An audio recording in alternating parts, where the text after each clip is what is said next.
Salam dan bahagia Bapak Ibu guru hebat. Saya Rufinus Renta SPD, calon guru penggerak angkatan 10 dari SMA Negeri 4 Satermese, Kabupaten Manggarai.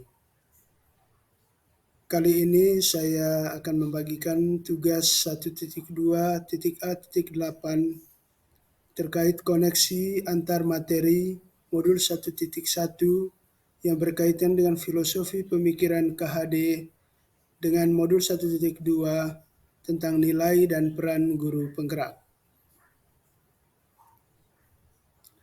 Setelah saya menjalani pembelajaran dari modul 1.1 hingga modul 1.2 ini, berikut adalah hal yang menjadi pembelajaran bagi saya dengan menggunakan model refleksi 4P, yaitu peristiwa, perasaan, pembelajaran, dan penerapan ke depan atau rencana. Yang pertama, peristiwa. Momen yang paling penting atau mencerahkan bagi saya dalam proses pembelajaran modul 1.1 hingga modul 1.2 adalah pada modul 1.1 bagaimana saya memahami filosofi pemikiran KHD di mana guru bertindak sebagai among dalam menuntun murid sesuai dengan kodratnya dan menghamba pada anak. Sedangkan pada modul 1.2 menganalisis setiap nilai dan peran guru penggerak yang berkaitan dengan filosofi KHD beserta penerapannya di kelas maupun di sekolah. Momen yang menantang bagi saya dalam proses pembelajaran modul 1.1 hingga modul 1.2 yaitu pertama, melakukan aksi nyata atau penerapan dari filosofi pemikiran KHD. Yang kedua, bagaimana menyelesaikan tugas dengan durasi waktu yang singkat. Yang ketiga, mencari lokasi atau tempat yang jaringan internetnya stabil. Dan yang keempat, menyamakan persepsi dengan rekan CGP lain dalam menyelesaikan tugas kelompok. Kaitan modul 1.1 dan modul 1.2 yang saya pahami yaitu filosofi Ki Hajar Dewantara tentang menuntun anak sesuai dengan kodratnya, baik itu kodrat alam maupun kodrat zaman, sangat relevan dengan nilai guru penggerak yang berpihak pada murid dalam menjalankan perannya sebagai pemimpin pembelajaran. Yang kedua, perasaan. Saat momen itu terjadi, saya merasakan bahagia dan bersyukur dengan kesempatan belajar pada pendidikan guru penggerak. Sebagai seorang pendidik, sebelumnya saya masih minim pengalaman, sehingga ilmu dan pengalaman berharga yang baru saya dapatkan dari pendidikan guru penggerak ini menyadarkan saya untuk harus banyak belajar untuk membenah diri. Saya merasa tergugah untuk mengimplementasikannya pada setiap materi serta termotivasi untuk mempraktikannya dan berbagi dengan rekan-rekan sejawat lainnya. Yang ketiga, pembelajaran.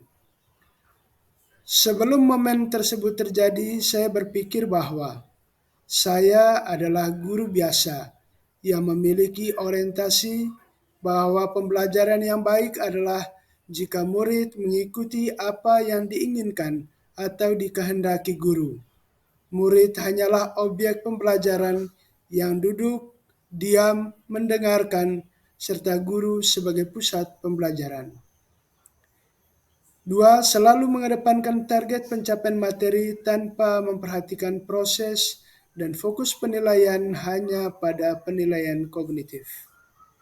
Ketiga, tidak pernah melakukan refleksi terhadap apa yang sudah dilakukan. Yang keempat, tidak melakukan kolaborasi dengan rekan sejawat. Sekarang saya berpikir bahwa saya harus mampu yang pertama menjadi pemimpin pembelajaran yang berpihak pada murid dengan selalu berinovasi agar pembelajaran menjadi menyenangkan dan bermakna. Kedua, mewujudkan kepemimpinan murid Yang ketiga, menjadi coach bagi guru lain. Yang keempat, mendorong kolaborasi. Dan yang kelima, menggerakkan komunitas praktisi. Yang terakhir, penerapan. Pengembangan diri yang dapat saya lakukan sendiri dari sekarang untuk membantu menguatkan nilai-nilai dan peran saya sebagai guru penggerak, yaitu pertama, menerapkan filosofi pendidikan KHD dengan menciptakan suasana belajar yang menyenangkan dan berpihak pada murid. Kedua, mengikuti pelatihan-pelatihan pengembangan diri secara mandiri, baik daring maupun luring, untuk menambah wawasan dan keterampilan sebagai seorang guru. Yang ketiga, melakukan refleksi secara berkala terhadap apa yang sudah dilakukan untuk proses perbaikan dan peningkatan. Yang keempat, berkolaborasi dengan rekan sejawat serta stakeholder yang berkepentingan untuk menciptakan ekosistem pendidikan yang sesuai dengan profil pelajar Pancasila. Yang kelima, terus berkreasi dan berinovasi untuk mengembangkan kompetensi diri dan meningkatkan hasil pembelajaran. Dan yang terakhir, berbagi ilmu dengan rekan sejawat. Demikian koneksi materi modul 1.1 dengan modul 1.2 yang saya lakukan. Terima kasih.